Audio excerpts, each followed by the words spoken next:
Hello, my name is Joe, and today I'm going to be talking to Minnie from the Invictus Wellbeing about preparing for work when you're anxious or struggling. Hi Minnie, thanks for joining us. Thanks for having me, it's great to be here. How can young people tell the difference between normal nerves and anxiety that needs support? Well, it's completely normal to feel nervous about interviews or starting a new job.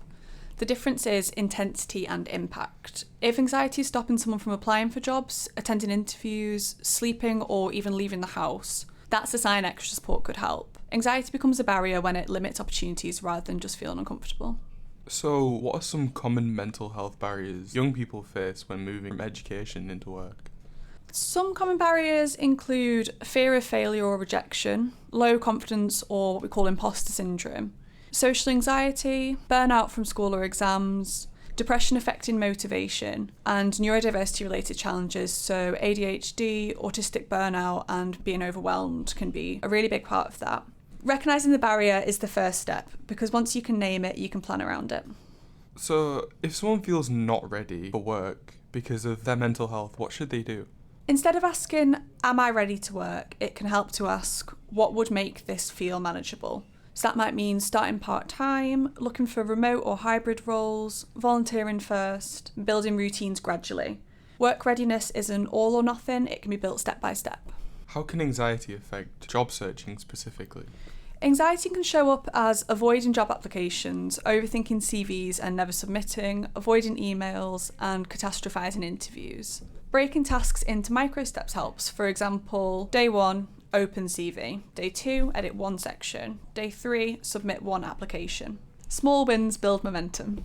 So, what practical steps can young people take to prepare for interviews if they struggle with anxiety?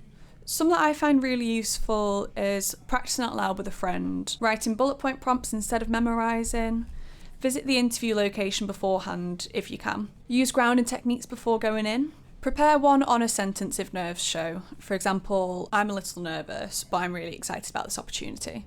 The interviewers expect nerves, it's completely normal. So, should young people disclose their mental health conditions to employers? There's no one-size-fits-all answer there. Disclosure is a personal choice, but it may help if you need adjustments, you want workplace understanding, or if it affects your performance. It can help to frame it around support needs rather than labels. For example, I work best with clear deadlines and written instructions. What are examples of reasonable adjustments in the workplace? So adjustments might include flexible start times, hybrid or remote work, quiet workspaces, clear written instructions, and regular check-ins. In the UK, employers have legal duties under laws like the Equality Act of 2010 to provide reasonable adjustments for mental health conditions that qualify as disabilities. So, how can someone build confidence if past school experiences have knocked their self-esteem?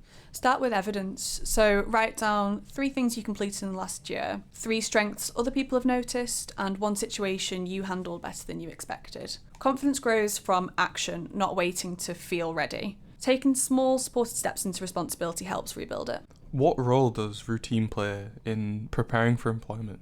Routine builds psychological safety. Before starting work, young people can wake up at a consistent time, practice commuting, schedule structured activity, build transition rituals, so morning planning, evening wind down. These reduce shock when starting a new job and lower anxiety levels. Finally, what would you say to some young people who feel ashamed for struggling while their peers seem to be coping? Struggling doesn't mean failing. Transitions are one of the biggest stress points in life. Social media often hides reality. Many young people are quietly struggling too. Getting support early is strength, not weakness. Employment isn't a race, it's a path, and everyone's timeline is different. Thank you so much for talking to us today, Minnie. I'm sure our listeners will find that extremely interesting. Thank you for inviting me, it's been a pleasure.